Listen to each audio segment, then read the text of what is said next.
नमस्कार, गोरखपुर लाइव देख रहे हैं आप और इस समय हम हैं गोरखपुर के रेलवे स्टेशन पर। और रेलवे स्टेशन इसलिए क्योंकि आईआरसीटीसी ने एक ऐसी शुरुआत की है जो भारत दर्शन करने वाले या भारत के घुमक्कड़ लोगों के लिए बेहद आकर्षक हो सकती है। हमारे साथ गोरखपुर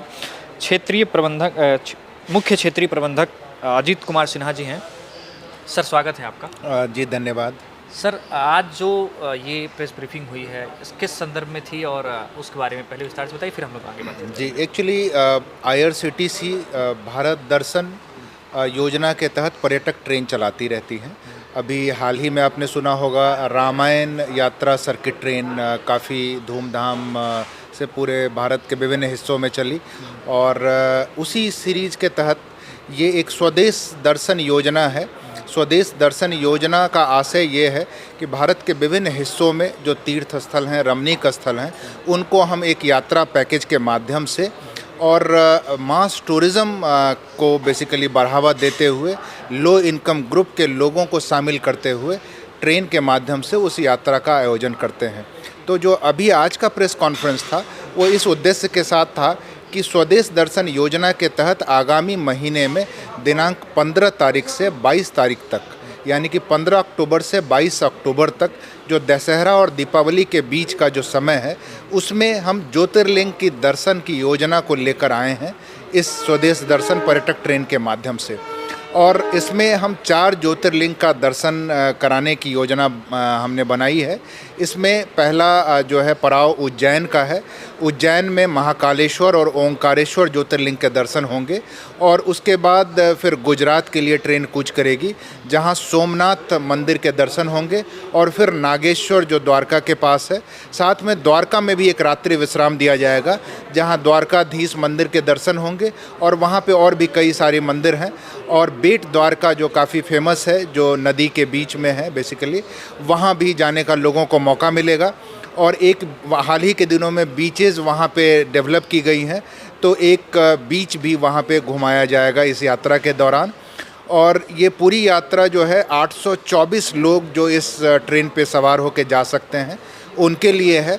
उनके खाने पीने, रुकने, घूमने इत्यादि की सारी जो सुविधाएं यात्रा के दौरान जो ज़रूरी होंगी, उन सारी चीज़ों के लिए एक मुश्त शुल्क अदायगी जो है वो 15,000 रुपये की रखी गई है। और उसको पे करने में अगर जिन लोगों को दिक्कत होगी उसके लिए ईएमआई की फैसिलिटी विभिन्न बैंकों के माध्यम से इसमें सुनिश्चित कराई गई है। जीएसटी सहित है कि अलग से जीएसटी? ये सब इंक्लूसिव है, ऑल इंक्लूसिव है। और अगर आप न्यूनतम राशि की बात करें तो प्रति व्यक्ति प्रति माह जो है वो 536 रुपये की राशि पे करके कोई व्यक्ति इस यात्रा में भागीदारी सुनिश्चित कर सकता है।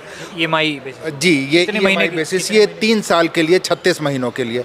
अगर उस अवधि को आप कम करेंगे तो ये राशि बढ़ जाएगी प्रोपोर्शनेटली।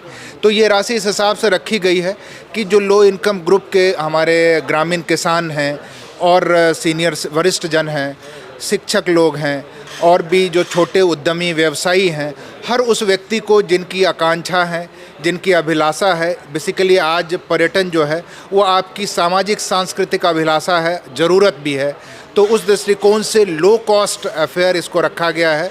आईआरसीटीसी ने कोशिश की है कि हर उस व्यक्ति को जिसके अंदर इच्छा हो घूमने की, भारत दर्शन की, हम इस स्वदेश दर्शन पैकेज के माध्यम से उसको आने वाले समय में ऐसी यात्राएं आयोजित करते रहेंगे। क्या एलिजिबिलिटी होगी अगर कोई ईएमआई पे जाना चाहता है? क्या credit card, debit card? Actually दोनों क्रेडिट कार्ड या डेबिट कार्ड अगर आपके पास है संबंधित बैंकों का, जैसे एग्जांपल के तौर पे मैं आपको बताऊं कि बैंक ऑफ बड़ौदा या स्टेट बैंक ऑफ इंडिया या यूनियन बैंक, आपका इनके पास एटीएम कार्ड भी है। 3 बैंकों के अलावा ये सभी बैंक? अभी कई बैंक इसमें शामिल हैं। आप जब साइट पे जाएंगे www.tourism.com, irctctourism.com, इससे ऑनलाइन बुकिंग की सुविधा उपलब्ध है। तो आपको वो स्वदेश दर्शन का ये पैकेज दिखेगा। जब आप उसमें बुकिंग ऑप्ट करेंगे तो बुकिंग में जब आप जाएंगे तो आपको एक मुश्त राशि अदायगी का ऑप्शन मिलेगा या ईएमआई का ऑप्शन मिलेगा। तो ईएमआई के लिए जब आप ऑप्ट करेंगे तो जैसे आप एक मुश्त राशि अदायगी कर सकते हैं वैसे ही ईएमआई का पेमेंट भी कर सकते हैं सेम एटीएम डेबिट कार्ड से। ये क्या कोई एज लिमिट भी रखी गई है इसके लिए, मैक्सिमम या लोअर? नहीं, ऐसा नहीं रखा गया है, इसलिए कि जो लोग भी अपने को सक्षम समझते हैं, अपनी एक्टिव लाइफ में है, बुजुर्ग 80-85 साल के लोग भी, बहुत सारे लोग अपनी एक्टिव लाइफ में अभी बने रहते हैं और पर्यटन के लिए वो जाते रहते हैं, हमारे विभिन्न पैकेजेस का हिस्सा बनते हैं। तो हम स्वागत करते हैं और जो ज़रूरी मदद ज़रूरत होती है यात्रा के दौरान वो भी प्रोवाइड करते यानी कि हैं। अगर साथ में परिवार का कोई केयर टेकर ना हो तो भी जी बिल्कुल ये रहा है कि कई सारे लोग अपने माताजी पिताजी को भेजना चाहते हैं, अपने बुजुर्गवार घर के लोगों को भेजना चाहते हैं, तो अकेली महिलाएं जाती हैं, उन सब के लिए ये एक सुरक्षित यात्रा होती है, क्योंकि आप पूरी ट्रेन में कोचेज़ में सारे लोग भजन कीर्तन करते हुए अपने हिसाब से ये यात्रा सुनिश्चित करते हैं। आपका ख्याल करने के लिए, खाने पीने के लिए हर कोच में 2-2 अटेंडेंट होते हैं जो आपकी ज़रूरतों का ध्यान रखते हैं, ऑन बोर्ड और ऑफ बोर्ड दोनों स्थितियों में। ये कहाँ से बोर्ड करने का ऑप्शन है, मतलब कहाँ से यात्री इसमें उत्तर प्रदेश के अंदर ये गोरखपुर से यात्रा की शुरुआत की जा रही है और इसके बाद वाराणसी में अगला स्टॉपेज होगा, फिर प्रयागराज संगम घाट स्टेशन पे स्टॉपेज होगा, वहाँ से वापस लौटते हुए ये लखनऊ के माध्यम से लखनऊ होते हुए कानपुर और फिर झांसी तक इसमें बोर्डिंग डिबोर्डिंग फैसिलिटी दी गई है।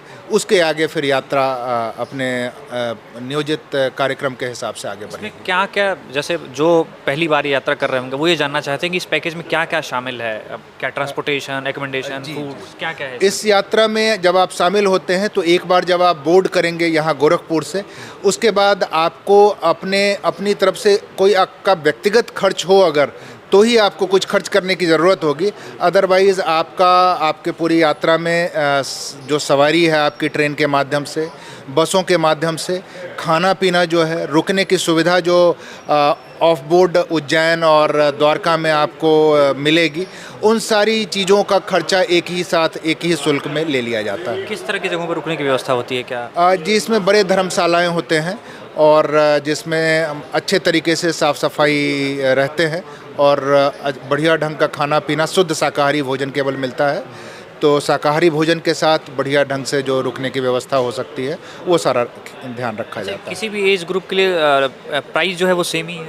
जी, प्राइस जो टिकटिंग के नॉर्म्स हैं इंडियन रेलवे के, 5 साल से नीचे के बच्चों के लिए नहीं लगता, उसके ऊपर के लिए जो टिकटिंग के नॉर्म्स हैं, क्योंकि एक बर्थ आप जब सिक्योर करते हैं तो उसके लिए जो कीमत है हर बर्थ की वो फिर उसकी अदायगी करनी होती है। अच्छा, बात करें इस तरह की टूरिज़्म IRCTC कराता रहता है, इसके अलावा भविष्य में क्या प्लान है, कुछ ऐसा बताएं? जी, ये हो गया मास टूरिज़्म का हिस्सा और इसके अलावा भी जो दूसरे एयर पैकेजेज हैं उसका आयोजन हम करते रहते हैं और अभी हाल के दिनों में भी गोरखपुर क्षेत्र से भी काफ़ी सारे लोग लेह लद्दाख की यात्रा करने के लिए जा रहे हैं, अंडमान निकोबार की यात्रा कर रहे हैं, विदेशों की यात्रा कर रहे हैं, जैसे कि अभी सिंगापुर मलेशिया के लिए टूर जा रहा है, थाईलैंड के लिए टूर जा रहा है, नेपाल के लिए टूर जा रहा है।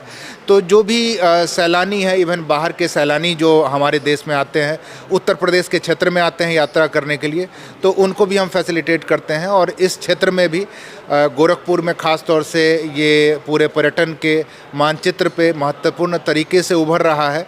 तो यहाँ पे पास में बुद्धिस्ट सर्किट के भी क्षेत्र हैं, कुशीनगर का क्षेत्र है और गोरखपुर में अपने आप में जितने भी महत्वपूर्ण स्थल हैं, इन सब के भ्रमण के लिए भी जो यात्री उत्सुकता दिखा रहे हैं, उन सब के लिए आने वाले समय में हम पैकेज बना रहे हैं। आपने कहा कि गोरखपुर पर्यटन के क्षेत्र में तेज़ी से उभर रहा है, लेकिन अभी तक देखा जाए तो गोरखपुर में जो एग्जीक्यूटिव लाउंज होता है वो नहीं, कई शहरों में इस तरह के लाउंज बने हैं, लेकिन गोरखपुर में अभी जी देखिए, रेलवे स्टेशन पे अगर सुविधाओं की बात करें तो IRCTC ने अभी जो चीज़ें की हैं, जैसे रिटायरिंग रूम की फैसिलिटी यहाँ पे डेवलप की गई है, जो उम्दा फैसिलिटी है धीरे धीरे उसका विस्तार किया जा रहा है। खाने पीने की सुविधाओं के लिए जो रिफ्रेशमेंट रूम है, फूड प्लाजा हैं, FFU यूनिट्स हैं, उनको बिठाया गया है और अभी हम और एक्सप्लोर कर रहे हैं, जो मार्केट की ज़रूरत होगी उसके हिसाब से जो अन्य सुविधाओं को बहाल करने की आवश्यकता होगी, जैसा कि आपने चर्चा किया एग्जीक्यूटिव लॉन्च, तो उसके ऊपर भी विचार किया जा रहा है और अगर हमारी रिपोर्ट हमें मिलती है कि इसकी डिमांड यहाँ के लोगों के बीच होगी तो उस चीज़ को हम लेकर आएंगे। एक आखिरी सवाल कि मैं खुद रेलवे का जो रिटायरिंग रूम है उसको बड़ा प्रेफर करता हूँ, लेकिन कई बार शिकायत मिलती है कि मतलब रूम्स तो अवेलेबल होते हैं लेकिन ऑनलाइन देखने पर वो हमेशा मतलब आउट ऑफ स्टॉक दिखाते हैं। नहीं, देखिए उसमें क्या है कि कई बार जो ऑनलाइन जितने रूम्स अवेलेबल हैं वो ऑनलाइन कर दिए जाते हैं और किसी कारण से किसी रूम में कोई परेशानी है, तकनीकी परेशानी है, किसी तरह की कोई दिक्कत है तो वैसी स्थिति में उसको ऑफलाइन किया जाता है जब तक कि वो मरम्मत कार्य में रहता है, और मरम्मत का कार्य जैसे ही पूरा हो जाता है फिर उसे ऑनलाइन कर दिया जाता है। आपने इतना समय दिया इसके लिए बहुत बहुत धन्यवाद। धन्यवाद। तो आप ये देख रहे थे, आपको फिर से बता दें कि आप भी अगर जो है इस मौके का लाभ उठाना चाहते हैं, 4 महत्वपूर्ण ज्योतिर्लिंगों का अगर आप दर्शन करना चाहते हैं तो मात्र 15,100 कितना है सर? 15,150 रुपये में आप जो पूरी यात्रा कर सकते हैं। IRCTC यानी कि रेलवे पूरा आपका ख्याल रखेगा। तो आप भी चाहें तो इस मौके का लाभ उठा सकते हैं। आप ऑनलाइन बुक कर सकते हैं। उसके लिए आपको इसकी वेबसाइट www.irctctourism.com पर जाना होगा, या फिर आप जो है ऑफलाइन भी IRCTC की सर ऑफलाइन भी कर सकते हैं। ऑफलाइन भी आप बुकिंग करा सकते हैं। गोरखपुर में कहाँ करा सकते हैं? गोरखपुर में स्टेशन पे जो IRCTC का ऑफिस है, यहाँ IRCTC के लोग हैं, उनके माध्यम से आप ऑफलाइन बुकिंग कर सकते हैं। और जो नंबर प्रकाशित किया गया है उन नंबरों पे आप संपर्क कर गोरखपुर में सारे जगहों पे, वाराणसी में, प्रयागराज में, लखनऊ में, कानपुर में, झांसी में बुकिंग करा सकते हैं। लखनऊ में जो इसका ऑफिस है वहाँ पे पर्यटन भवन में, वहाँ पर भी आप अपनी ऑफलाइन बुकिंग करा सकते हैं। ऑनलाइन बुकिंग कराना चाहें तो घर बैठे आप www.irctctourism.com पे जाके बुकिंग करा सकते हैं। तो आप भी इस मौके का लाभ उठा सकते हैं। बाकी अन्य खबरों और जानकारियों के लिए बने रहिए हमारे साथ, देखते रहिए हमारा चैनल। धन्यवाद।